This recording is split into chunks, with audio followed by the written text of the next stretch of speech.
चर्चा है, ये सब हमारे विद्वान चर्चा करते हुए हमें ख्याल में आता है। आइए आगे बढ़ रहे हैं हम, और अब गाथा नंबर 100, 101, 102 नंबर की हम चर्चा करने जा रहे हैं। उत्पाद बिना व्यय नहीं, व्यय बिना उत्पाद नहीं, उत्पाद व्यय के बिना ध्रुवता नहीं, और तीनों के बिना द्रव्य की सत्ता भी नहीं है। बहुत सुंदर चर्चा है। उत्पाद व्यय ध्रुवता समवेत है, एक साथ होती है। इस सब चर्चा का हम लाभ लेंगे। हमारे साथ हैं आदरणीय पंडित अंकुर जी शास्त्री भोपाल, उनसे निवेदन है पधार करके इस गाथाओं की चर्चा करें। आदरणीय हमारे अंकुर भाई, आइए। ओम नमः सिद्धेभ्य। एष सुरासुर मनुष्य वंदिदं घोदघायिकं मलं प्रणमामि वर्धमानं तित्थं धम्मस्य कर्तारम्।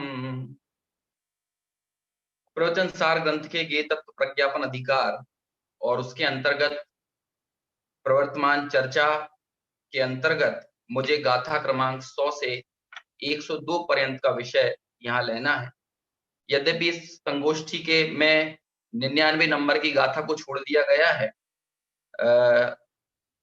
अलग अलग उसकी वजह रही होंगी सभी गाथाओं को समाहित करने के लिए, और कल राकेश जी भाई साहब का जो प्रवचन होगा उसमें 99वीं गाथा के साथ चर्चा होगी, क्योंकि गुरुदेव श्री की का बड़ा जोर रहता था इन गाथाओं में, और जहां जहां से क्रमबद्ध पर्याय की उद्घोषणाएं हुई हैं उनमें भी ये वाला जो पूरा प्रकरण है वो काफी महत्वपूर्ण है। इसलिए जब इन समस्त गाथाओं को पढ़ते हैं तो जो हर एक पर्याय के जन्म क्षण की बात आती है, उनके सुनिश्चित कहना चाहिए त्रिलक्षण परिणाम पद्धति की बात आती है, तो क्रमबद्ध पर्याय भी हमें एक तरह से निष्कर्ष के रूप में प्राप्त होती है, उसकी सिद्धि भी कहीं ना कहीं होती है। और यही वजह है कि सम्यक प्रवाह और पदार्थ विज्ञान नाम से गुरुदेव श्री के प्रवचन भी खास तौर पर इन गाथाओं के ऊपर प्रकाशित हुए हैं, इसलिए बहुत ही महत्वपूर्ण प्रकरण है। जिम्मेदारी मेरे सामने बहुत बड़ी है 15-20 मिनट में इस पूरे प्रकरण को समेटने की।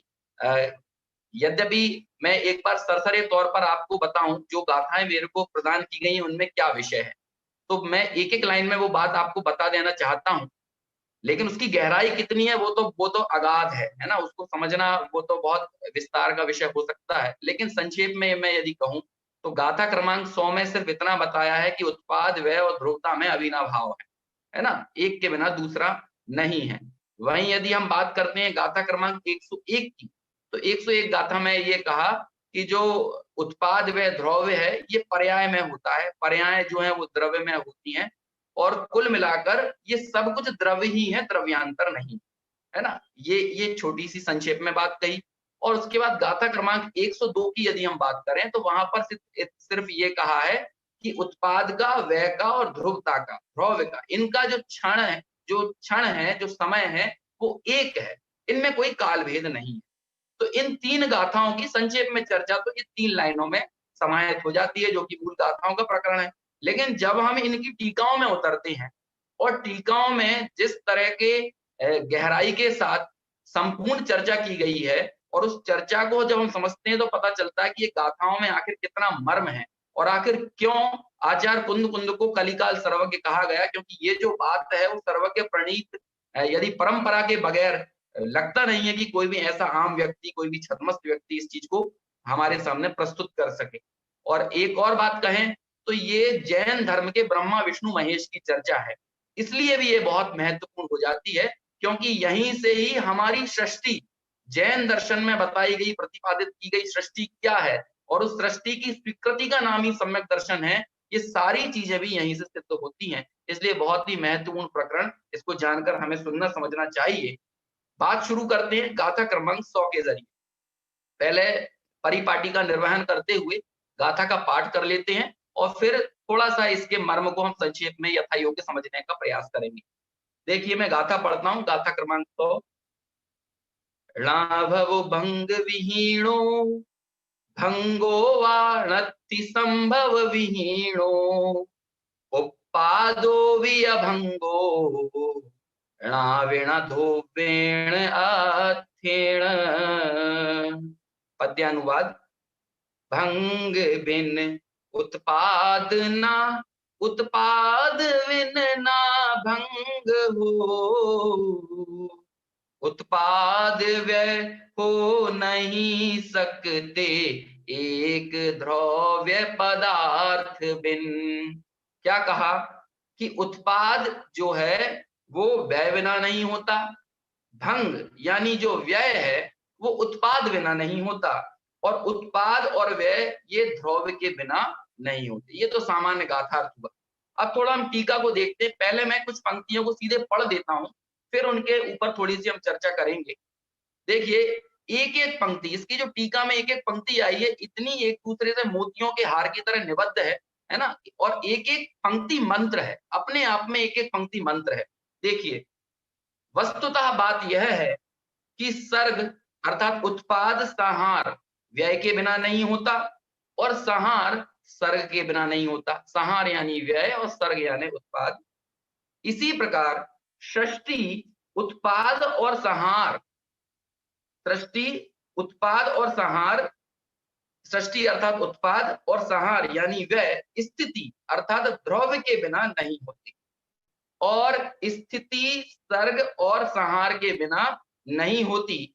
अधिक क्या कहें, जो सर्ग है वही संहार है, जो संहार है वही सर्ग है, जो सर्ग और संहार है वही स्थिति है, तथा जो स्थिति है वही सर्ग और संहार है।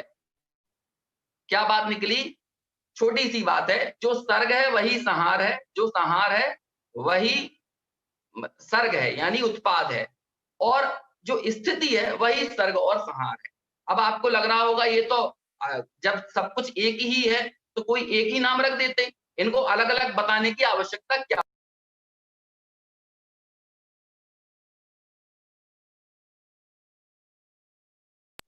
हाँ, उसी चीज को अब और स्पष्ट करते हुए आचार्य अमृतचंद्र लिखते हैं, अब इसी बात को विशेष स्पष्ट करते हैं कि जो कुंभ का सर्ग है वह मृतिका पिंड का संहार है। मृतिका पिंड यानी मिट्टी का पिंड, उसका संहार है, क्योंकि भाव का भावांतर के अभाव स्वभाव से अवभाषण है। तात्पर्य यह है कि भाव अन्य भाव के अभाव रूप ही होता है। जो मृतिका पिंड का संहार है वह कुंभ का सर्ग है, क्योंकि अभाव का भावांतर के भाव स्वभाव के अवभाषण है। तात्पर्य यह है कि नाश अन्य भाव के उत्पाद रूप ही होता है, और जो कुंभ का सर्ग और पिंड का संहार है वही मिट्टी की स्थिति है, क्योंकि व्यतिरेक अन्वय का अतिक्रमण नहीं करते। इस पंक्ति को मैं फिर बोलता हूं, क्योंकि व्यतिरेक अन्वय का अतिक्रमण नहीं करते। जो मिट्टी की स्थिति है वही कुंभ का सर्ग और पिंड का संहार है, क्योंकि व्यतिरेकों द्वारा ही अन्वय प्रकाशित होता है। अब थोड़ा हम इस विषय को समझते हैं। यद्यपि मेरे पास मिट्टी का घड़ा तो नहीं है कि मैं आपको यहाँ पर सामने लाकर उस चीज को बता सकूं, लेकिन मेरे पास ये दो उपकरण हैं। ये सोने की अंगूठी है, ये सोने का कंगन है। इनको आप दो मत मानिएगा, इनको एक ही मानिए, है ना। ये एक ही है, क्योंकि एक का व्यय हुआ तो दूसरे का उत्पाद हुआ, आपको ये समझना है, ठीक है। अब क्या होता है कि ये मान के चलिए कंगन है।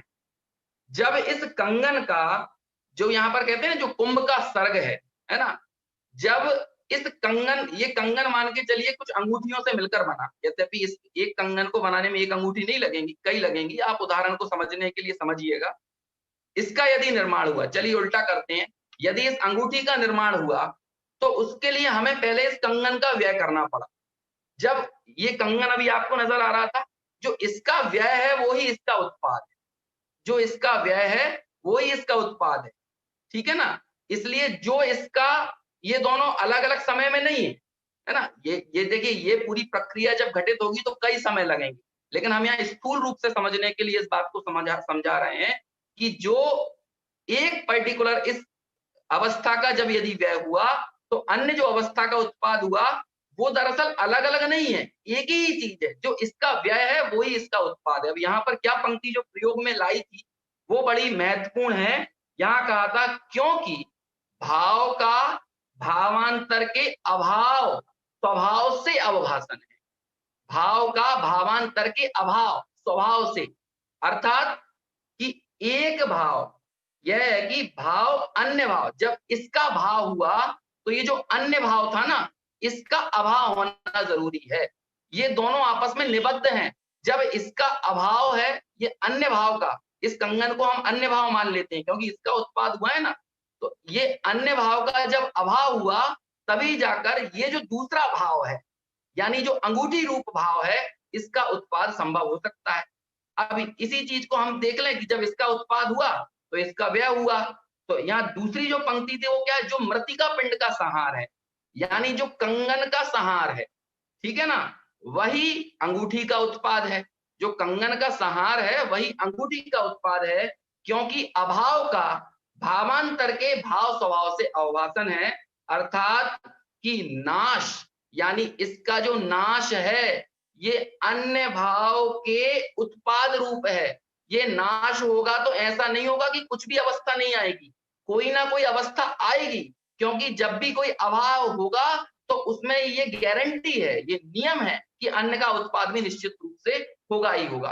अब क्या कमाल की बात है, जो जिस पंक्ति को मैंने 2 बार पढ़ा था कि व्यतिरेक जो है वो अन्वय का अतिक्रमण नहीं करते। अब ये व्यतिरेक क्या होता है और अन्वय क्या होता है, कि इन दोनों में अन्वयपना यानी ध्रुवता, तो कौन सी चीज है वो अन्वय है, इनमें किन चीजों की स्थिति है, तो कहते हैं स्वर्ण की स्थिति है, सोना इन दोनों में समान रूप से कायम है। ये दोनों मैं बोल रहा हूं लेकिन आप दोनों मत समझिए, ये एक ही है। ये चला गया तो ये आ गया, है ना, ये गया तो कोई दूसरा पदार्थ आया, तो ये एक ही चीज है, लेकिन दोनों ही अवस्थाओं में कौन सी चीज अन्वय रूप से विद्यमान है, तो कहते हैं उनका स्वर्णत्व, सोना विद्यमान है।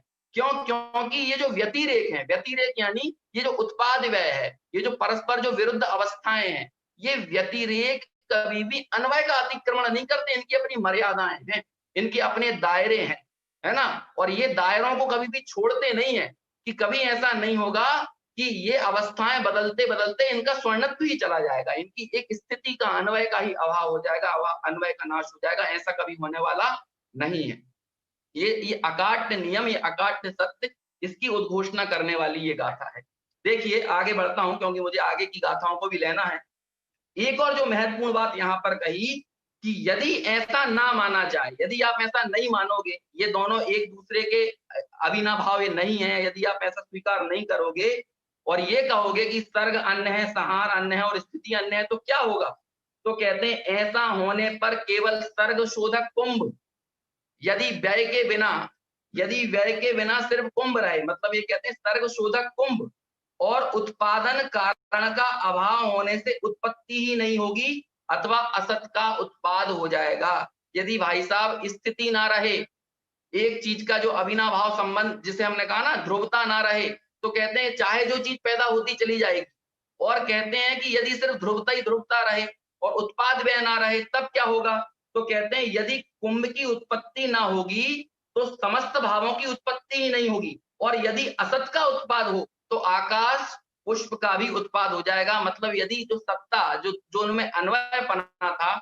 यदि वो अन्वयपना चला जाए तो ऐसे में तो असत का उत्पाद होगा। असत का उत्पाद यानी फिर तो गधे के सींग भी आ जाएंगे, आकाश में फूल भी खिल जाएंगे, आकाश पुष्प की भी उत्पत्ति हो जाएगी। तो ऐसी बहुत सारी समस्याएं, संभावनाएं खड़ी हो सकती हैं।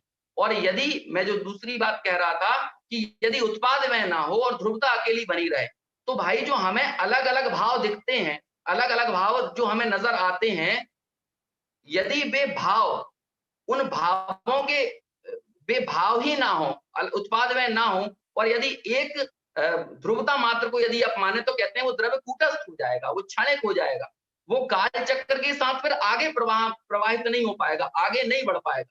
तो उसे काल चक्र के साथ चलने के लिए ये आवश्यक है कि वो अन्वय और व्यतिरेक यानी उत्पाद व्यय और ध्रुवता के साथ में रहता हुआ ही आगे बढ़े। यही उसकी नित्यता की उद्घोषणा करने का मूल मंत्र है।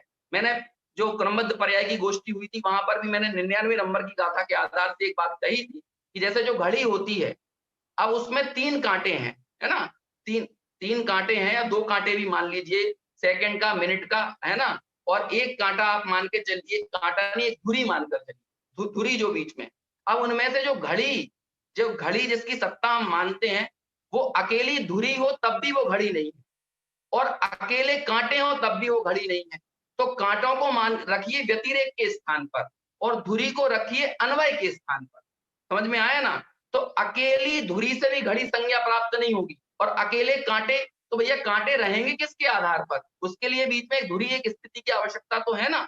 तो इसलिए वो कांटों की भी जरूरत है और धुरी की भी आवश्यकता है, तभी वो घड़ी संज्ञा प्राप्त करती है। ऐसे ही वस्तु को वस्तु बने रहने के लिए, द्रव्य को द्रव्य रहने के लिए, अरे बल्कि पूरे विश्व को टिके रहने के लिए उत्पाद, व्यय और द्रव्य तीनों की आवश्यकता है, और तीनों में अविनाभाव है। तीनों अलग अलग नहीं है। यदि तीनों अन्य अन्य हो जाएंगे तो वस्तु भी बिखर जाएगी। समझ में आया ना? तो ये तो इस पे बहुत बात की जा सकती है, लेकिन मैं इस विषय को अभी यहीं छोड़कर आगे बढ़ता हूँ। 101 नंबर की गाथा, और इस 101 नंबर की गाथा में क्या कहा, यहाँ पर देखिए बड़ी कॉन्ट्राडिक्शन है, यहाँ पर थोड़ी विरोधाभासी बातें आपको लगेंगी। क्या है देखिए, यहाँ पर लिखते हैं, पहले मैं गाथा पढ़ लेता हूँ। उपादिठिधि भंगा विज्जन्ते पज्ज एसु पज्जाया दव्वे हि तन्तिण्यदम् तम्मा दव्वम हवदी सव्वम पर्याय में उत्पाद व्यय ध्रुव द्रव्य में पर्याय हैं, बस इसलिए तो कहा है कि वे सभी एक द्रव्य हैं। यहाँ पर बात ये कही है कि उत्पाद, व्यय और द्रव्य जो हैं, ये क्या है? ये पर्यायों में होते हैं, और पर्याय द्रव्य में होती हैं। यह नियम है, इसलिए ये सब द्रव्य ही है। अब जब आप इसकी टीका पढ़ेंगे, मैं पूरी टीका की चर्चा नहीं कर रहा हूं, यहाँ पर टीका के अंदर समुदाय समुदायी से बात को समझाई है, वृक्ष का उदाहरण देकर बात को समझाया गया है, बीज, अंकुर और वृक्षत्व, इनके एग्जाम्पल लिए। बीज को व्यय के स्थान पर रखा, अंकुर को उत्पाद के स्थान पर रखा, और जो वृक्षत्व है उसको ध्रुवता के स्थान पर रखा। इस तरह से यहाँ पर पूरे प्रकरण को समझाया है, और कहा है कि एक होता है अंश का धर्म और एक है अंशी का धर्म। ये उत्पाद, व्यय, द्रव्य ये अंश के धर्म है। समझ में आया ना? ये पर्याय में होते हैं। और दूसरा जो अंशी है, अंशी यानी जो द्रव्य है, वो क्या कहते हैं? वो पर्याय जो है वो द्रव्य में होती है।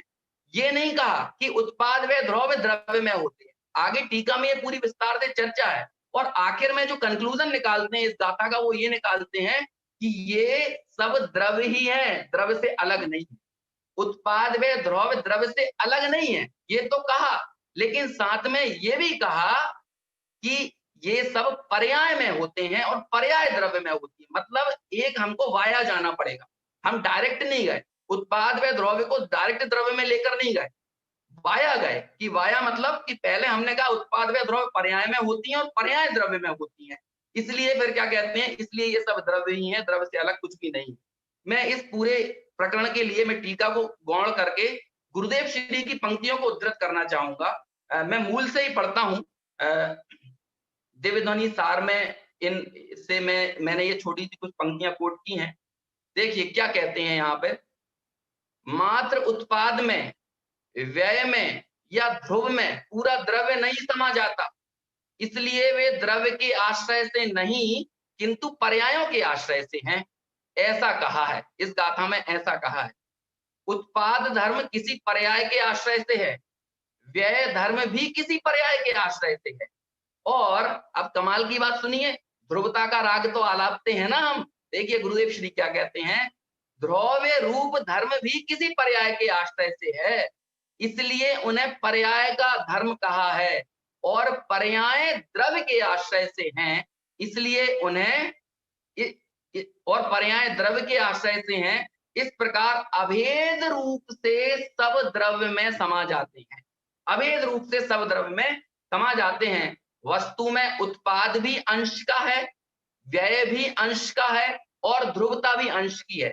और यदि हम इन सब चीजों को द्रव्य का मान लें, अंशी का मान लें, उत्पाद, व्यय, द्रव्य को अंशी का मान लें, तो टीकाकार मुनिराज टीकाकार आचार्य देव यहाँ अमृत चंद्राचार्य ने यहाँ पर क्या आपत्ति आ सकती है उसकी चर्चा की है। मैं वो भी पूरा प्रकरण पढ़ नहीं रहा हूं क्योंकि समय बहुत हो जाएगा उसमें, इसलिए मूल से यदि आप इसका अध्ययन करेंगे, क्योंकि संगोष्ठियों की अपनी एक सीमा होती है, हमें उस दायरे के भीतर ही बात करना है, इसलिए यहाँ पढ़ना चाहिए मूल से। और गुरुदेव श्री के जो प्रवचन है वो भी हमें जरूर इस विषय पर पढ़ना चाहिए, यदि हम इस संपूर्ण प्रकरण को अपनी दृष्टि में सही ढंग से स्थापित करना चाहते हैं। तो क्या कहा कि इस प्रकार अभेद रूप से सब द्रव्य में समा जाते हैं। वस्तु में उत्पाद भी अंश का है, व्यय भी अंश का है और ध्रुवता भी अंश की है। उस एक एक अंश में संपूर्ण वस्तु का समावेश नहीं हो जाता, अर्थात द्रव्य की उत्पत्ति, द्रव्य का ही नाश या द्रव्य की ध्रुवता नहीं है। भाई साहब, ये सारी चीजें तो अंश हैं और उस अंश में सारा द्रव्य नहीं समा जाता है ना।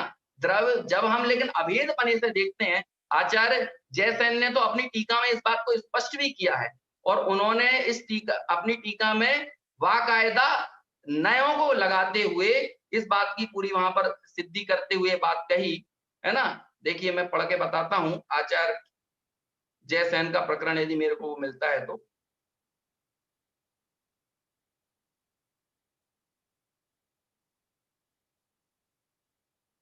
मेरे को अभी वो प्रकरण अभी प्राप्त नहीं हो रहा है। आचार्य जयसेन के माध्यम से उन्होंने वाकायदा नए लगाते हुए वहां पर ये घटित किया कि आप अन्वय द्रव्यार्थिक अभेद नए से यदि देखेंगे तब जाकर आपको कहते हैं कि ये सब द्रव्य के ही हिस्से कहलाएंगे। वास्तव में देखा जाए तो ये सभी पर्याय के हैं, पर्याय द्रव्य की हैं और द्रव्य पर्याय चूंकि द्रव्य की हैं इसलिए सब द्रव्य से अलग नहीं है।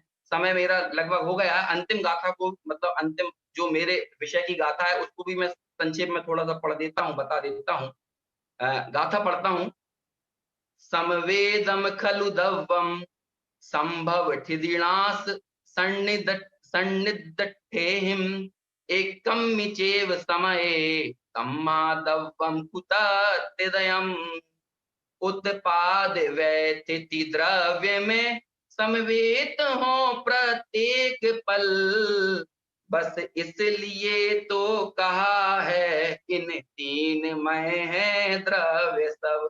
कहते हैं भाई कि द्रव्य एक ही समय में उत्पाद, व्यय और स्थिति नाम के अर्थों के साथ एक में एक ही है, इसलिए ये तीनों द्रव्य ही हैं। इन तीनों में काल भेद नहीं है, समय भेद नहीं है। यहाँ पर ये बात कही। टीका में भी जो बात आचार्य अमृतचंद्र ने कही कि वस्तु का जो जन्म क्षण है वह जन्म से ही व्याप्त होने से स्थिति क्षण और नाश क्षण नहीं है। ये यहाँ पर तो शंका खड़ी की है ना। पहले शंका खड़ी की कि भाई उत्पाद जो है वो व्यय से अलग है, उसका लक्षण व्यय से अलग है, व्यय का लक्षण उत्पाद से अलग है और स्थिति का लक्षण उत्पाद व्यय इन दोनों से अलग है।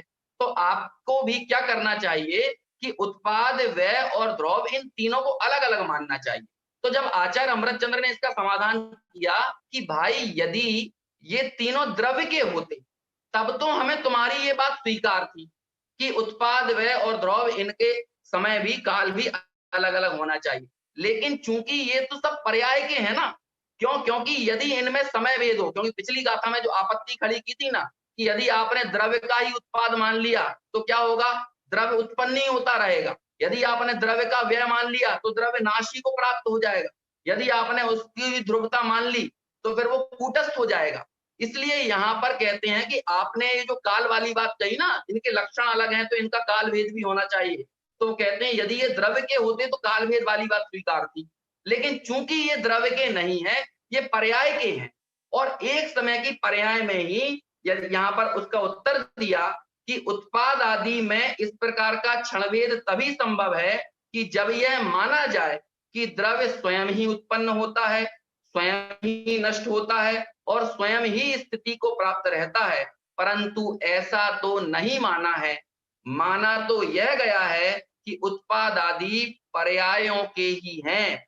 ऐसी स्थिति में क्षणभेद कैसे हो सकता है? ये उत्पाद, व्यय आदि तो हमने पर्यायों का माना है, अंश का माना है। इसलिए जो एक पर्याय जिस क्षण में जो पर्याय पैदा हुई उस पर्याय में ही उसी समय पर उत्पाद, व्यय और द्रव्य ये तीनों हैं, वो उसी समय अन्वय व्यतिरेक से सहित है। इसलिए ये काल भेद मानने वाली बात भी सही नहीं है। इस तरह की यहाँ पर ये पूरी चर्चा की और बाद में यहाँ पर भी कुम्हार का और कुम्हार के द्वारा बनाए जाने वाले पात्र का उदाहरण देते हुए इस पूरे प्रकरण को समझाया है। कुल मिलाकर बात इतनी है कि उत्पाद, व्यय और द्रव्य ये अविनाभावी हैं, साथ ही ये पर्यायों के हैं, अर्थात ये अंश के धर्म हैं और तीसरी बात इनमें काल भेद नहीं है, समय भेद नहीं है। इत्यादि प्रकार से ये संक्षेप में तो इतनी बात है, लेकिन टीका में बहुत गहराई है, बहुत विस्तार से चर्चा है। गुरुदेव श्री के भी कईयों प्रवचन इन गाथाओं के ऊपर हैं। वहां से जब हम सुनेंगे, समझेंगे, पढ़ेंगे तो निश्चित तौर पर इस विषय को और अच्छे से समझ पाएंगे। अभी तो मैंने संक्षिप्त समय में जल्दी जितने विषय को, संपूर्ण विषय को समेटने की चूंकि जिम्मेदारी थी, उसे पूरा करने की कोशिश की। पता नहीं कितना सफल हो पाया, यदि यहाँ कोई कमी रही हो तो जो विद्वत जन अग्रज हमारे हैं वे जरूर मार्गदर्शन करेंगे। ऐसी भावना के साथ सभी से जय जिनेन्द्र। भाई अंकुर जी बहुत बहुत धन्यवाद। और मात्र 20 मिनट के समय में ही आपने 3 गाथाओं की गंभीर चर्चा को रखने का प्रयास किया है। निस्संदेह रूप से मतलब सामान्य विषय तो ख्याल में आ ही गया, लेकिन हमारे जो विशेषज्ञ विद्वान हैं वो उनसे आग्रह की पधारें और पधार करके और कुछ विशेष बात हो तो वो जरूर चर्चा करें। राकेश जी भाई साहब, प्रदीप भाई साहब हैं, वो आ जाए।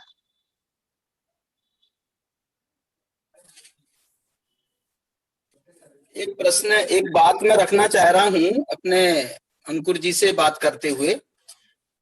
इसमें जो है अभी जो 102 नंबर की गाथा में उन्होंने कहा उत्पाद व्यय द्रव्य ये पर्यायों के होते हैं और पर्याय द्रव्य की होती हैं, इसलिए सब कुछ द्रव्य है। तो इसमें ये प्रश्न है कि द्रव्य पर्याय का कैसे होता है। और दूसरा इसी के साथ में प्रश्न ये है कि हम त्रिकाली ध्रुव भगवान आत्मा की बात करते हैं, तो ये त्रिकाली ध्रुव भगवान आत्मा का जो ध्रुव है और ये जो पर्यायों का ध्रुव है, इन दोनों में कोई अंतर है या फिर एक ही बात है, या कैसे हो घटाएंगे इसको? त्रिकाली ध्रुव भगवान आत्मा ध्रुव है क्या नहीं, कि पर्यायों की ध्रुवता को हम त्रिकाली ध्रुव भगवान आत्मा कह रहे हैं? भाई साहब, जितना मुझे समझ में आता है उस हिसाब से मैं बता रहा हूँ, बाकी तो आप और बताइएगा। कि जो 99 नंबर की गाथा में कहा ना, अनुस्यूति से रचित प्रवाह क्रम, तो वो जो अनुस्यूति से रचित मतलब हर एक चीज पर्यायों की भी अपनी ध्रुवता अनुस्यूत है ना, जिसके कारण वो पूरा प्रवाह क्रम गुथा हुआ है। तो उस अपेक्षा से वो पर्यायों की वहां पर हम अनुस्यूति को ही हम उसकी ध्रुवता को के रूप में स्वीकार कर सकते हैं।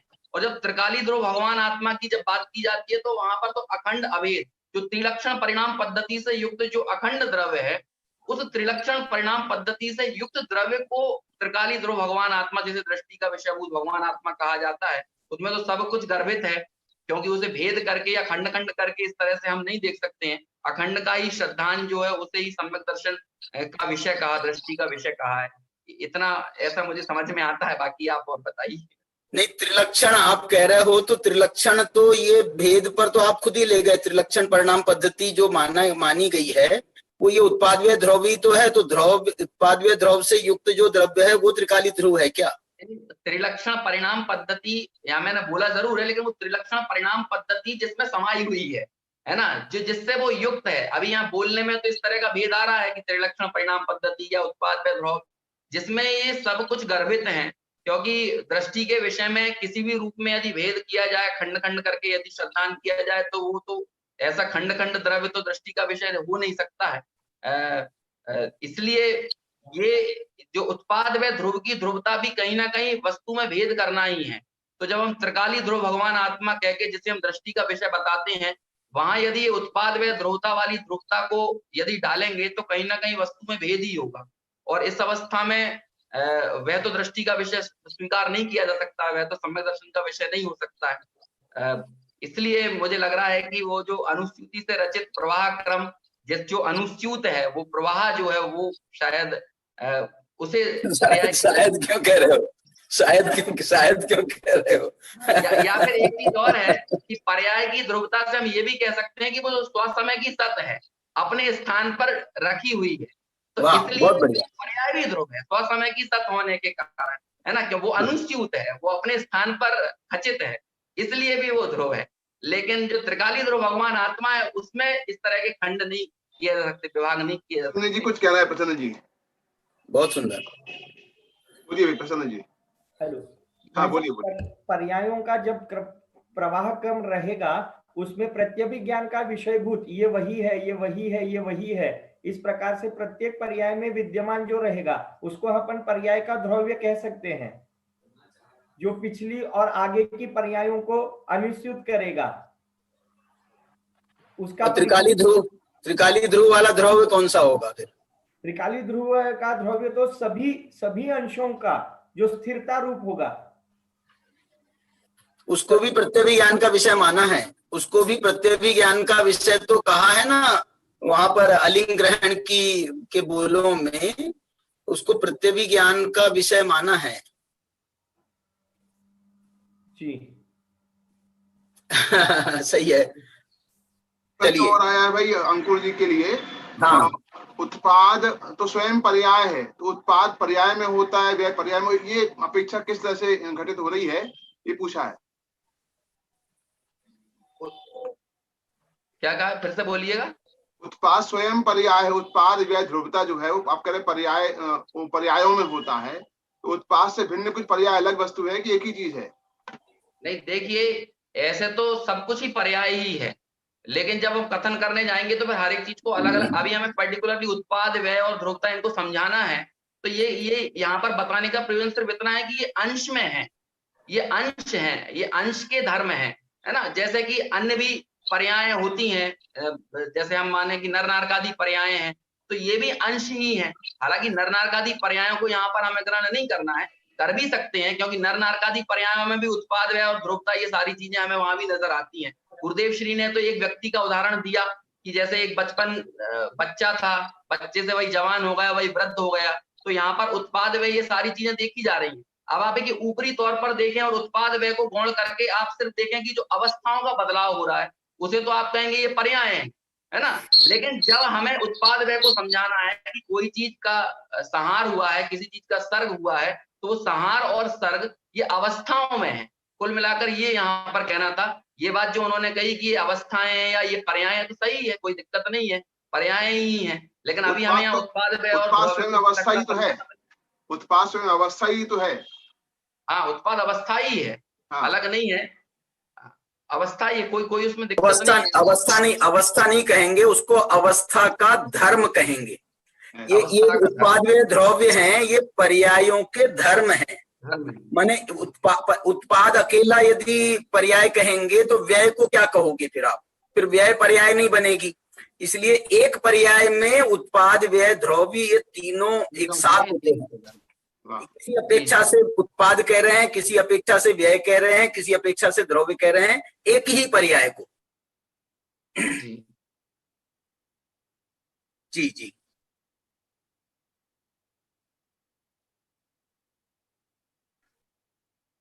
विराट जी आवाज बंद है, आवाज नहीं आ रही।